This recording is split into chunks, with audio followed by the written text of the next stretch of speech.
Hey guys, welcome to my vlog. Ito po, meron po ako i-vlog ang aking gawang ipit. Sa mga po may gusto ng ipit na to, meron po tayong ipit na parang rabbit. Tapos ipit na bulaklak. Yan, ito po yun. Meron din po tayong salamin na may design. Yan.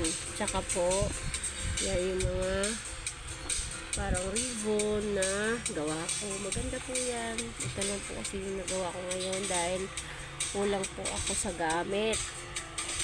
Para po makagawa po ako ulit, bili na po kayo ng aking gawa. Mura lang po.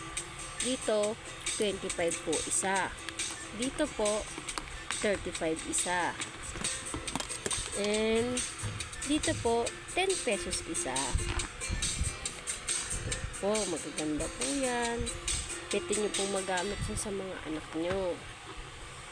Bye guys!